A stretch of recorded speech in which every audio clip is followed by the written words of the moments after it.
നമസ്കാരം, ഞാൻ ഡോക്ടർ ഭാഗ്യ, ക്യൂവൺ health കെയറിലെ ayurvedic physician. ഇന്ന് നമ്മളിൽ പലരെയും അലട്ടിക്കൊണ്ടിരിക്കുന്ന, അതുപോലെ തന്നെ ദിനം പ്രതി കൂടുതലായി കണ്ടുവരുന്ന ഒരു അസുഖമാണ് പൈൽസ് അഥവാ ഹെമറോയിഡ്സ്. അപ്പം പുറത്ത് പൈൽസ് ഉണ്ടെങ്കിൽ നമുക്കത് മനസ്സിലാക്കാൻ പറ്റും. പക്ഷെ ഉള്ളിലാണ് ഉള്ളതെങ്കിൽ നമ്മളൊരു ഡോക്ടറെ അടുത്ത് ചെന്നിട്ട് ഒരു പ്രൊട്ടോസ്കോപ്പി ഒക്കെ ചെയ്ത് നോക്കേണ്ടതാണ്. പിന്നെ കാണുന്നതാണ് ഫിഷർ. ഫിഷർ എന്ന് പറയുമ്പം കൂടുതലായിട്ടും യങ് ആയിട്ടുള്ള ആളുകളിൽ കാണുന്നത് ഈ ഫിഷറാണ്. പിന്നെ നമ്മൾ ഡെയിലി ഭക്ഷണത്തിലുള്ള ഈ മൈദ, ബേക്കറി ഐറ്റംസ് കുറയ്ക്കാൻ ശ്രദ്ധിക്കുക. ഭക്ഷണത്തോടൊപ്പം തന്നെ ചെയ്യാൻ പറ്റിയ ചില കാര്യങ്ങളാണ്. പിന്നെ ഇനി എന്തൊക്കെ ഭക്ഷണങ്ങളാണ് നമ്മൾ ഒഴിവാക്കേണ്ടത്?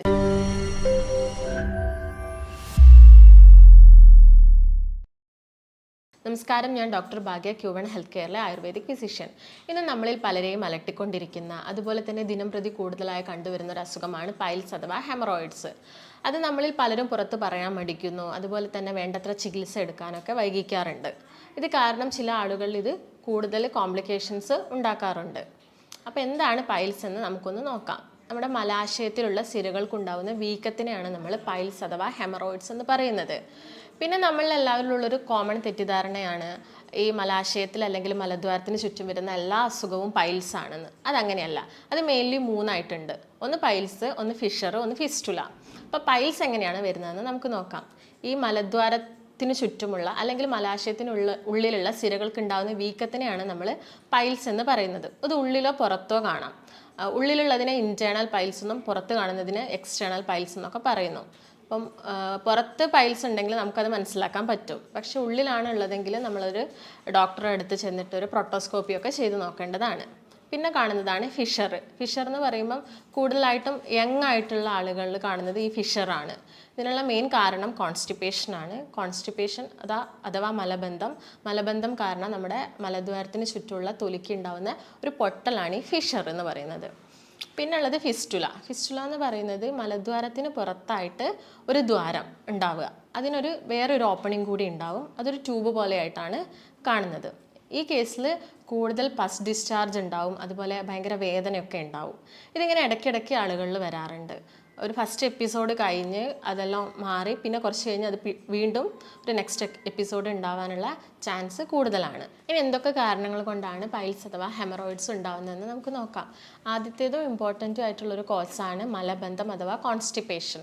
നമ്മൾ കൂടുതൽ ഫൈബേഴ്സ് ഉള്ള ഭക്ഷണങ്ങളൊന്നും കഴിക്കുന്നില്ലെങ്കിൽ, അതുപോലെ നമ്മൾ വെള്ളം കുടിക്കുന്നതിൻ്റെ തോത് കുറയുകയാണെങ്കിലൊക്കെ മലബന്ധം ഉണ്ടാവാനുള്ള ചാൻസ് കൂടുതലാണ്. അപ്പോൾ നമ്മൾ കൂടുതലായിട്ട് സ്ട്രെയിൻ ചെയ്യും.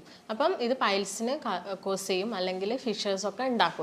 പിന്നുള്ളൊരു കോസാണ് അമിതഭാരം. കൂടുതൽ വെയിറ്റ് ഉള്ള ആളുകളിൽ പൈൽസ് കണ്ടുവരുന്നുണ്ട്. പിന്നുള്ളൊരു കാരണമാണ് പാരമ്പര്യം, ഹെറിഡിറ്ററി. പാരമ്പര്യമായിട്ട് ചില ആളുകളിൽ പൈൽസ് കണ്ടുവരാറുണ്ട്. പിന്നെ ചില ലേഡീസിലൊക്കെ പ്രഗ്നൻസി ടൈമിൽ വെയിറ്റ് കൂടുന്നത് കാരണം പൈൽസ് കണ്ടുവരാറുണ്ട്. പിന്നെ കൂടുതൽ സമയം ഇരുന്ന് ജോലി ചെയ്യുന്ന ആളുകളിലും നമ്മൾ പൈൽസ് കാണാറുണ്ട്.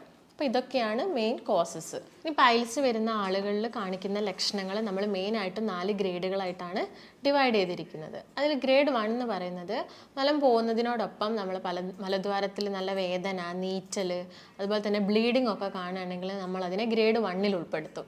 ഗ്രേഡ് 2 എന്ന് പറയുന്നത് മലം പോകുന്നതിനോടൊപ്പം പുറത്തേക്കൊരു തടിപ്പ് കാണുക.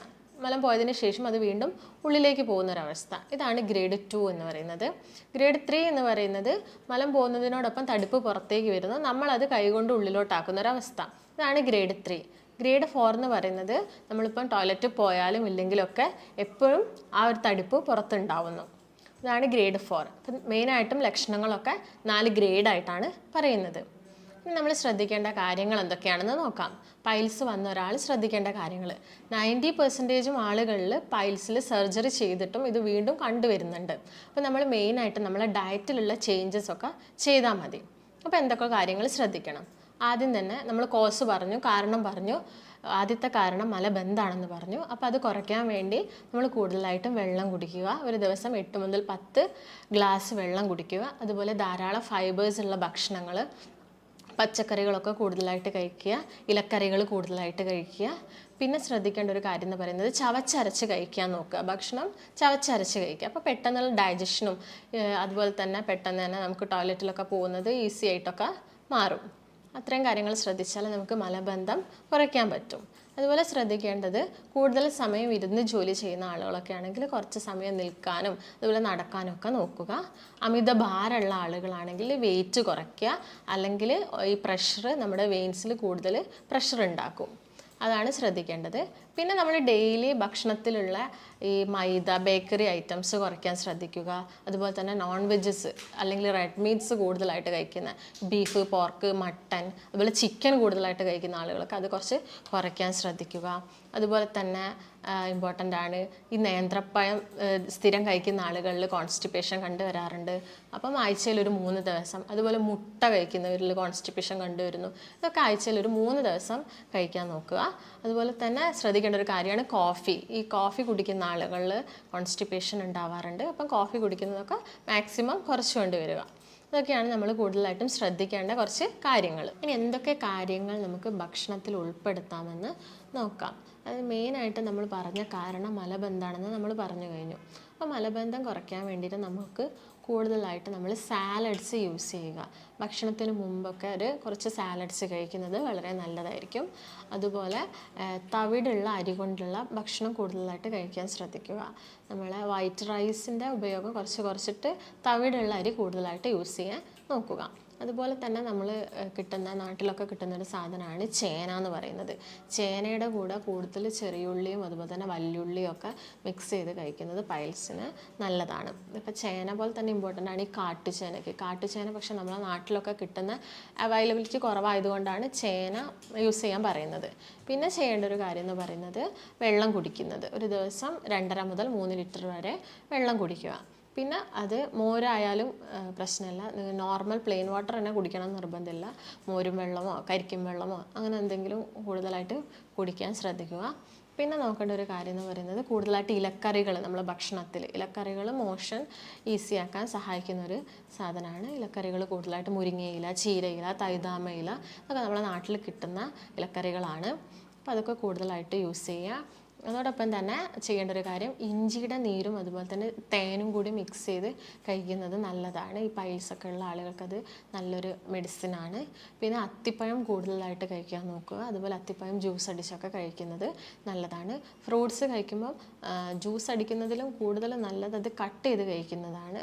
ആപ്പിള്, ഓറഞ്ച്, സിട്രസ് ഫ്രൂട്ട്സൊക്കെ കട്ട് ചെയ്ത് കഴിക്കുന്നതാണ് ഏറ്റവും നല്ലത്. പിന്നെ നെല്ലിക്കയൊക്കെ കൂടുതലായിട്ട് കഴിക്കുന്നത് നമ്മളെ മോഷനൊക്കെ ഈസി ആക്കാൻ സഹായിക്കും. അതോടൊപ്പം തന്നെ ഉണക്കമുന്തിരി നമ്മൾ കിടക്കുന്നതിന് ഒരു 2 മണിക്കൂർ മുമ്പ് ഉണക്കമുന്തിരി വെള്ളത്തിലിട്ട് വെച്ചിട്ട് ആ വെള്ളം കുടിക്കുന്നത് നല്ലതാണ്. അപ്പോൾ ഇങ്ങനെയൊക്കെ കാര്യങ്ങൾ ചെയ്യുകയാണെങ്കിൽ നമുക്ക് പൈൽസ് മൂലം ഉണ്ടാകുന്ന കോൺസ്റ്റിപ്പേഷൻ കുറയ്ക്കാൻ പറ്റും. അതുപോലെ വേദന കുറയ്ക്കാനൊക്കെ ഇത് സഹായിക്കുന്നതാണ്. ഭക്ഷണത്തോടൊപ്പം തന്നെ ചെയ്യാൻ പറ്റിയ ചില കാര്യങ്ങളാണ്. നമ്മളെ വീട്ടിൽ ഒരു പാത്രത്തിൽ ഒരു നേരിയ ചൂടുവെള്ളത്തിൽ ഉപ്പിട്ടിട്ട് കുറച്ച് സമയം ഒരു 10 മിനിറ്റ് ഇരിക്കുക. ഒരു ദിവസം ഒരു 3 തവണ അത് ചെയ്യുകയാണെങ്കിൽ ഈ വേദന അഥവാ നീറ്റലൊക്കെ കുറച്ച് കുറയും. ഇതിന് നമ്മൾ സിറ്റ്സ് ബാത്ത് എന്നാണ് പറയുന്നത്. അതുപോലെ ചെയ്യാൻ പറ്റിയൊരു കാര്യമാണ് നമ്മൾ നാട്ടിലൊക്കെ കാണുന്ന അലോവേരയുടെ ഉള്ളിലുള്ള ജെല്ലെടുത്തിട്ട് അതൊരു തുണിയിൽ കെട്ടിയിട്ട് ചെറിയൊരു കിഴി പോലെ ആക്കിയിട്ട് നമുക്ക് വേദനയുള്ള സ്ഥലത്ത് വെച്ച് കൊടുക്കാം. നീറ്റൽ കുറയ്ക്കാനും സഹായിക്കും. അല്ലെങ്കിൽ ഐസ് പാക്സ് വെച്ച് കൊടുക്കുന്നത് നല്ലതാണ്. പിന്നെ നമ്മുടെ നാട്ടിലൊക്കെ കൂടുതലായിട്ട് കണ്ടുവരുന്ന ഒരു ചെടിയാണ് നാഗപ്പച്ച, നാഗവെറ്റില അല്ലെങ്കിൽ അയ്യപ്പാന എന്നൊക്കെ അറിയപ്പെടുന്നത്. ഇത് ഒരു തലേ ദിവസം ഒരു 5 or 6 ഇല വെള്ളത്തിലിട്ട് വെച്ചിട്ട് പിറ്റേ ദിവസം രാവിലെ വെറും വയറ്റിൽ കഴിക്കുന്നത് നല്ലതാണ്. ഇത് മലബന്ധമൊക്കെ ഒരു പരിധിവരെ കുറയ്ക്കാൻ സഹായിക്കും. പിന്നെ ഇനി എന്തൊക്കെ ഭക്ഷണങ്ങളാണ് നമ്മൾ ഒഴിവാക്കേണ്ടത്? ഞാൻ ഓൾറെഡി അത് പറഞ്ഞു കഴിഞ്ഞു. ബേക്കറി ഐറ്റംസ്, നോൺ വെജ് കൊണ്ടുണ്ടാക്കുന്ന ഈ ജങ്ക് ഫുഡ്, ഫാസ്റ്റ് ഫുഡ് അതൊക്കെ മാക്സിമം ഒഴിവാക്കുക. അതുപോലെ മൈദ കൊണ്ടുണ്ടാക്കിയ പലഹാരങ്ങൾ ഒഴിവാക്കാൻ നോക്കുക. പിന്നെ കൂടുതലായിട്ടും കോഫി ഒഴിവാക്കുക.